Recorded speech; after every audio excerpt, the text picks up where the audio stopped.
in my hometown of St. Petersburg, Florida here today.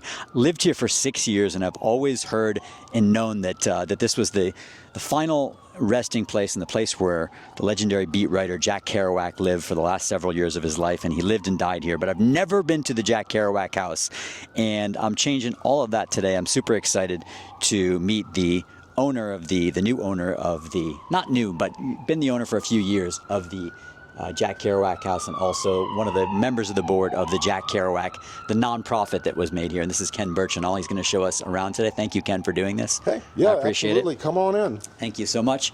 So, Ken, just to give people an idea of the name of this neighborhood is what?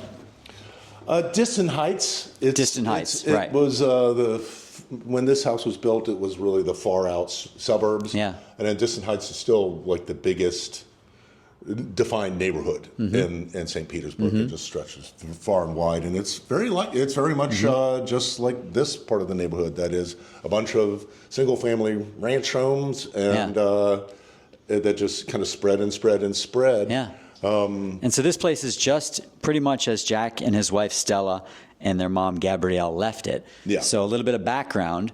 And so, you know, Kerouac lived in, they lived out in California for a while. They lived in Berkeley. They lived in a lot of different places. But he and his mom lived for quite a while in Berkeley, California. And I think that what I read was that Gabrielle was scared off at one point by an earthquake. There was a minor earthquake out there, and it scared the hell out of her. And she was like, I want to retire in Florida. I want to get out to Florida. So they were originally in Orlando. And I think around 64, mid-60s, they came out here to St. Petersburg. And he originally lived next door, and then eventually bought this place for about, supposedly, you know, there's a great book about Kerouac. It's called Kerouac in Florida, The End of the Road. Highly suggest you guys read that one. But according to the author of that book, he bought this place for about $50,000, which at that time was a lot of money for him. Yeah. Because his That's books... quite a bit of money for almost anybody. For almost anybody. So 50K was quite a lot of money. He had a pretty big mortgage, and supposedly he was saddled with quite a high mortgage because at that time his books were not really selling too well anymore. His income in back in those days, I think in 1964, they said his total income was $2,500. That's right. And as you're pointing out, like his wife Stella, which was his third wife, and also his mom, were seamstresses, and they might have been making more money than him. Yeah. So that's kind of the context. But yeah, Ken, take it from there. Well, and as you said, this house hasn't changed since 1963, which is kind of weird, even though there's a gazillion, you know, single-family cinder block Florida ranch homes. Yeah. But all of them, other than this one that I've seen, have been remodeled some point in the 90s or the aughts. This has the terrazzo flooring? Nothing has changed here. None of the architectural features. Right. It's been painted, and things that were broken were fixed. Yeah, but it's a beautiful house. So let's take a look around this place. Okay. So is this where, you know, they would have hung out, do you think, this room, or like you think was there a TV set back here back in the day? No, see, all right, so in the early 60s, like for instance, this door, people presume that this was at one point a porch. It wasn't. The interior glass doors was a feature because at that point you wanted to separate the formal public area from the family room, or was often just called the TV room. Because TV was kind of, it was looked down on it still. Right. I mean, you know, America was watching TV, but they still wanted to kind of isolate it so that you would close that door, and there's a pocket door there coming into the kitchen, and so that this area would be isolated from whatever else was going out there. You see the kitchen is just without that. Now, nothing has changed about this kitchen. Ken was explaining too, so this place was empty since 1990 up until about 2020 or 2021. So there was a massive legal fight with Kerouac's heirs, which we're not going to get into all of the details of that, but suffice it to say this was a complete mess because Jack had a will, which may or may not have been his authentic will because it was charged as being a fraud. But Jack apparently was quite a mama's boy. He called his mom Gabrielle Memir, which I guess is French for my mother. You said, Ken. And so like mommy. He left basically everything to his mom, and obviously his other heirs were not too happy about that. And it was a complete mess. The place was empty since 1990, and it was when you bought it, it was a complete mess, you said, right? Well, no, actually, it had been sold by one of the majority heirs to a flipper. Right, that's right. Who then, you know, did the necessary, was instructed that he'd make more money if he didn't change it and do what a flipper normally would do, and knock all this out, take off this old let's take a look at these appliances old, and stuff. Wallpaper and get new stuff. New. A flipper could have completely destroyed this place. Yeah, thank God that didn't happen. Made it a more modern home for modern buyers. But in any case, he was convinced that they'd make more money if he didn't do that. If he left it as it was. And then after a couple of months of doing rebuild work, we came in and we found it, and then promptly gave a perpetual lease to the already existing nonprofit, the Jack Kerouac House of St. Petersburg. Yeah, and Ken was saying too that there were also unpublished works in here too. There were 2 boxes full of underwear papers, and socks and shoes and all of Jack's stuff. And eventually, one of his heirs took that stuff. And there's now you said a publisher who's been publishing some of that stuff in a press. So some of Sal Paradise Press, which is allied with the estate itself, and so that. Those works are coming out, and the estate is very active and is doing a great job of just shepherding the Kerouac's legacy. Yeah. And so he called. One other tidbit I love to throw in here too is that he called St. Pete Salt Petersburg, and I don't know why that's in the book. Saltpeter makes you impotent. Ah, okay. So. They used to put it in the gruel of sailors, so that you wouldn't have any hanky panky below decks. So he called the place Salt Petersburg, and he was still writing when he was here, but he was not super successful in terms, at least commercially, in terms of selling his work by this point in the mid '60s. And the book End of the Road, his time in Florida, was interesting too because they said it was kind of a lonely time in his life. The author of that book said that one of the reasons for that was, the Vietnam War was raging, and it said that he hated politics, and it wasn't that he was pro-war, but that he wasn't part of the anti-war movement that Allen Ginsberg and some of his friends were. So at least according to the author of that book, during those years, he became sort of isolated from some of his best friends because he hated politics so much, and he didn't want to be political. I don't know if you remember any of that. And he was also drinking a lot, too. That was all accurate. He became more conservative, like a lot of people do as they age. I mean, when he dies in '69, he's 47 years old, and he also has very clearly the American youth counterculture develops out of the work of him and his friends in the late 40s and 50s. Right, so the Beats or that influenced very deeply the counterculture of the '60s. Yeah. But he disavowed that completely. Yeah. He thought, he was conservative. He had this whole smelly hippie narrative was part of what it's like, put. Well, there was a thing between the Beats and the hippies too. So there was some resentment about the hippies too. But he was arrested a couple times here in St. Pete. We'll walk around and take a look at some of the rest of the place while I talk. But he was arrested at least twice while he was here in St. Pete. One time, it was on Thanksgiving Day, according to the book, that he was out drinking and he got arrested for pissing in the street. Which I thought, and apparently he spent an actual night in prison on Thanksgiving night. I think it was Thanksgiving of 1965 or something like that, according to the book. He got caught pissing in the street. Another time he was in a fight at a place called the Cactus Bar, which is no longer here. And apparently he got beaten up pretty badly at this bar. And he did get taken into prison basically just to sober up, at least according to the author. And he got out with a $25 bail. So he had like a couple of minor brushes with the law. But a precipitating event for his death. He died 2 weeks later. So after the fight at the Cactus Bar? Yeah. Okay. Yeah. So, I mean, certainly his physical well-being had been damaged by his alcoholism, but that's not, people just presume that he died of a ruptured liver or cirrhosis, and that's not really accurate. Certainly his internal organs had been damaged, but what killed him was the fight. That was the final blow, but the alcohol must have played some. Oh, absolutely. The problem was they couldn't stop the hemorrhaging, and that had a lot to do with his alcoholism. So we're out on the patio right now, and it's a nice big yard here too. So this would be, I think, like the den, Ken, or what would this? Well, no, this was Jack's bedroom. Oh, okay. And so that the bed that you see over in that room was his bed, and it was in this room. All right. This is where all his clothes were, in this closet. Ah, okay. And I think partly that had to do with take a look at the access to the outside without having to disturb his. Ooh, I like the colors in this bathroom. Yeah, how about it? Vintage. You really don't see. Oh my God, and the wallpaper. Yeah. Oh my gosh. Wallpaper is fantastic. And so this would have been the master bedroom. That would have been Jack's bedroom. This bedroom was his wife Stella's, but also Jack's writing room. And so this is where his desk and his files were. That is not his typewriter, but it's same year model that he used when he was here. Because I imagine his heirs probably took the typewriter and sold it. Sold it for a lot of money, I'm guessing. Yep. Yes. They took everything they deemed of value, and it was their stuff. So, but from what you've read, they kept separate bedrooms, he and his wife. That's my understanding. But he wanted to write. But he used her bedroom as the writing studio. Yeah, That's and this interesting. was his mother Gabrielle's room, but it also had this was the sewing room. So I presume this is just where Stella worked after Gabrielle died. And so this furniture was their furniture or no?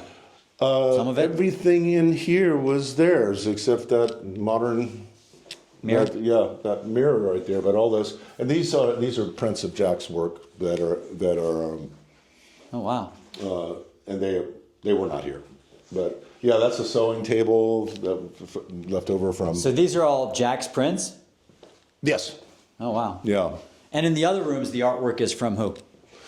Some of it, so that anything that's like this was Jack's work. Those are obviously that is not, and the stuff that are portraits of Jack, except with the exception of one, those are not painted by him. There is one self-portrait hanging in the living room. Wow! And so this place is 3 bedrooms, right? It's a 3-3, yeah. 3 bedroom, 3 bath. Yeah.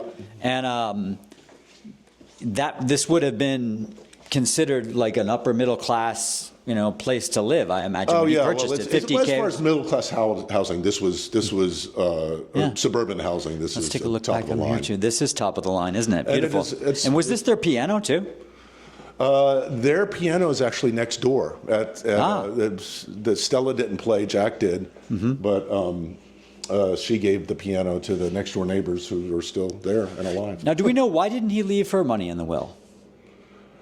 I don't know about that. Yeah. I don't know his motivation. There were some hints that they were estranged, and that certainly was some of the arguments that were made, but I really don't. But you were saying, according to Florida law, though, he needed to leave her at least 40%? That's my understanding, is that he was not able to completely. I mean, I think he just gave it to his mom, because his mom he saw as being his closest relative, but that's not what the law says. That's not what the law says. So I'm going to read a little quote that I read from the book that I thought was interesting too. Here's what he said of St. Petersburg. He said, "I can run my typewriter in the middle of the night without fear of someone peeking in my windows." One of the things that he liked about St. Petersburg, or Salt Petersburg as he called it. But he wasn't getting harassed here or hounded by people. People kind of just left him alone, I guess. Yeah, what was his other famous quote? Was St. Petersburg is the home of the newlywed and the nearly dead. Is that what he said? Yeah. It's home of the newlywed and the nearly dead? Yeah. That's really funny. Because that's what it's, now, the nearly dead, I understand, but why would he say the newlywed? You mean vacationers? Honeymooners? I think probably, yeah. I hadn't thought about that. I just thought that it was, it's a cheap place to come. Then you could get, a nice home. And this is when they were building, from here to Clearwater. Right. They were building, first buyer homes. Yeah.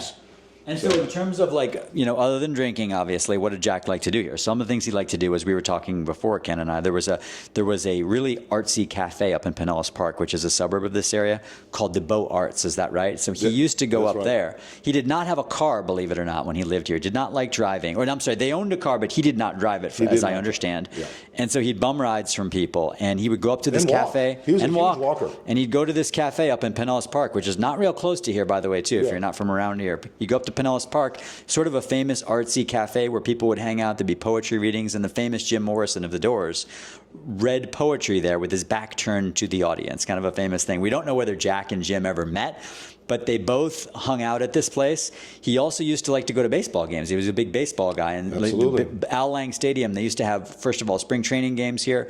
This was the spring training home of the New York Yankees and some other teams for different periods of time. He wrote a minor league team. He wrote about baseball. Did he write about baseball too? So a couple of, before what was the evening paper, the Evening Independent. Yeah. Which was, allied with the St. Petersburg Times. Yeah. And so I think he wrote for them, and yeah, he went to games when he could. Yeah. He was a big pool player, so Okay. he would go. He would go down to the Flamingo, which was also not close by, but he would walk the 4 or 5 miles there. Wow. So it was because he liked the pool tables there. And for at least a year or so, You're dedicated to walk 4 or 5 miles to a bar. That's dedication, Yeah. Oh, yeah. Well, and Clay, who was the bartender at the time and is now the owner, said that, it was a year before he had any idea who Jack was. He was just the guy Jack who came 2 or 3 times a week to play pool. Yeah. Now, a lot of those bars that he hung out at, like the vast majority of them, I remember looking, because every bar that was mentioned in the book about his time here, I looked them all up, and I mean, almost every single one of those places is now long gone. But I think there's one of the bars that he hung out in. That's at the Flamingo. The Flamingo is the only one. It's the only one I think that's still open. Is that correct? That's as far as you know. I mean, there's what is it? The Shamrock on Central, but don't know if he went to that. That's also is among the. The Shamrock's been around forever. The Shamrock. So the Shamrock and Flamingo are both claimed to be the oldest in St. Petersburg. They both claim that? I didn't know that. Yeah. But the Flamingo, you think for sure he hung out at? Oh, he definitely did. He definitely did. And that place is still open if you want to go, if you're in St. Pete and you want to check it out. The chairs are the same. I mean, I sat down in a chair at the bar, and Clay, the owner, said, that's Jack's chair. Did he really? Yeah. So he had a special chair? Like he'd sit in the same seat in the bar? He's in the corner like He'd like to sit in the corner. Yeah. Outlaws want to have their back to the wall. And so let's real briefly touch upon like what you folks have here now, because you have all kinds of interesting concerts here. You have poetry readings, you have book festivals. Kind of summarize for us, like they should be looking at your website. They should be signing up for the email updates, because like I am, once you sign up for the email updates, whenever there's something interesting going on here at the house, you're going to get an email about it, right, Ken? Yeah, that's all we use it for, is making announcements. Occasionally a call for volunteers, but we don't blow up anybody's phone, and we don't even know how to sell an email, dude. Right. So you're not going to start getting like Viagra ads in your inbox or anything. Exactly. Don't worry about that. And also, you can also, believe it or not, you can also rent this place as a vacation rental. And I think this is super cool. I'm just going to shut this door because the next door neighbor. So the house next door, Jack, lived there for a while as well too. But that was as a renter, you said, right, Ken? Yeah, as a renter, and then when he moved here in '67, they bought it, but almost immediately traded that house for this house. For this one, with the owner who he had already known. So this place you can rent. You said $250 per night plus $100 cleaning fee. Was that what it comes to? That's right. So 3.3. It's 1,800 square feet. It's a comfortable home. Yeah.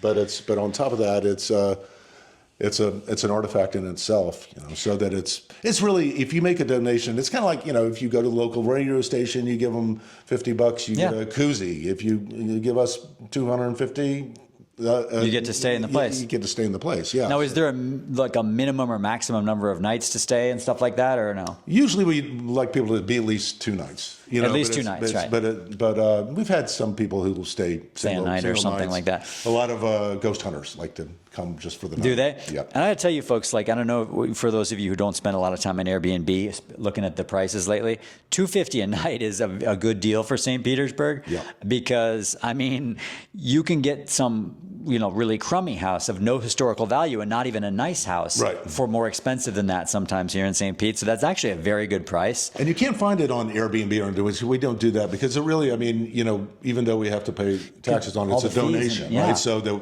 plus we Airbnb, we have to vet every person. So people contact me through the website, and then there's a contact form, and it'll come straight to me, and then I'll. I mean, you guys have known, you've heard me ranting about Airbnb on this channel before too, because the service fees with Airbnb, the amount that they cut, the amount of their take. I mean, that's why it's like a multi-billion-dollar corporation. I mean, you rent something on Airbnb, and like 10 or 20% of that is going to Airbnb, service fees, all those extra fees. Yeah. So if you rent this place, it goes right to the nonprofit. Right? And it's how one of do our people biggest pay? Do they pay like direct? Like, can they pay by credit card or what? How do they Sure, pay? credit card, Venmo, they can pay Whatever. by check. We ask for a small deposit. Just To make sure they don't trash the place. Yeah. And then no, it's pretty straightforward, and we're not really innkeepers, but Right. my wife and I have did Airbnbs for many years, so everything you would want. familiar with it. other than a microwave, we pulled short of the microwave. Pulled short of the microwave just because it didn't seem like it was period needed. But there is Wi-Fi and All the other we have a stuff. percolator, so you're not going to die for. Oh wait, actually, we Yeah. have a Keurig hiding there, so if you don't know how to use the percolator, then That's really cool. then- So, do they meet you in person to get the keys, or how do people get in? I generally, we're going to do a tour. So I would meet somebody, Give 'em a I'd tour walk them and then- around, I'd orient them to the place. That's awesome. So they get a tour too. Absolutely, yeah. Included with it. That's awesome. I just want, it is an old place, and so I like to show people How to work everything. Yeah, I mean, if somebody stays here, they can use everything, but Yeah. just know that a lot of the stuff they are artifacts. So Right. it's using them as carefully as you can. I mean, so that's one of the best ways that we make money. But we also, besides saving the house, our mission is just to support the arts in St. Petersburg and Tampa Bay. So we have monthly house concerts that are very, very popular. We partner with a local promoter that takes care of all of that for us. Sean Kyle. And then once a month we have poetry readings. Yeah. So every fourth Sunday we have a The last Sunday of each month, right? Larry Jaffe, who is the Beat Poet Laureate for life, I think. And then all kinds of other stuff. Like tomorrow we're going to have it. It's going to be the League of Women Voters is going to have an event. And Okay. we have a quarterly. We have a. So people can rent it for events too. Absolutely. Yeah. Yeah. I This would be a fun place to hold a meeting. and our sliding scale starts at 0, so we're not going to take anything really from the ladies from the League of Women Voters. If somebody comes here and they're going to somehow make money, then we would like some of that. Right, of course. Or Makes the sense. private parties too. People just come and use the house to have a dinner party. Yeah. Or a law office will have a celebration here. Yeah. Kind of a team building. You can hold thing. parties or things like that. Yeah, so It's really neat. I mean, then we do just tours like I did with you. Some people contact me, and for a minimum donation of $100, I'll walk them around the house. Right. You mentioned that too. So like $100 for a tour. Also that's a fun thing to do too. Yeah, You don't that's want to stay all the night. private. But I would do it for more people Yeah. as well. But it's most often 2 or 3 Kerouac fanatics. Yeah. I mean, people will walk in here. Kerouac is an interesting. A lot of people have no idea who he is. Right. They've heard the name, but they don't know exactly. There's some people who've heard the name, and then there's Right. a whole bunch of people all over the planet who they're just freaks for him. I mean, Right. they're just. Oh, yeah. I've had people walk in Devoted and following. start weeping. Now, I forgot to ask, is there a bookshelf here, like with some of his books? Like if you're staying here and you want to read his books, you haven't read them before? We've been collecting books that so we're building a library at this point, and people just give us books and they give us archives and stuff that we've not really. We're trying to find somebody who really knows how to do that, to organize it all. So have you displayed them? Are they on display here someplace? No, well, I've got a lot of these, or some of these are first editions, and this is a bunch of stuff that came from Montreal. So it's these were the only books that were actually in the house, but they are certainly not Jack's. They are, I don't think they're Jack's. Okay. They seem like they're Stella or Gabrielle's books. Okay. I mean, there's some good ones. There's a Polaroid camera here too. Is that theirs? No, somebody just gave it. Okay. Like this, I hadn't seen this. Just got showed up. Okay. And postcards and Some of his books are there. There's Visions of Cody. And Some other ones here too. Yeah. Okay, Desolation Peak. All right, we've got some here. Well, thank you so much for your time, Ken. I really appreciate it. Oh, no problem. And I hope everybody, when they visit St. Pete, anybody who's interested in Kerouac, or if you're a writer or want to be a writer, or you're a reader, this is the place to come in St. Pete. This is And if you have an idea, if you're local and you want to do some sort of an event, just again, the contact form. Approach you it with the goes idea. right to me, and Yeah. let's talk. Yeah, if you're an author, this would be a fun place to do a book reading or something like Yeah, that, we or do whatever. those, yeah. Do a book event here, whatever. Yeah. Absolutely. Thanks, Ken. Okay, take care. Thank you.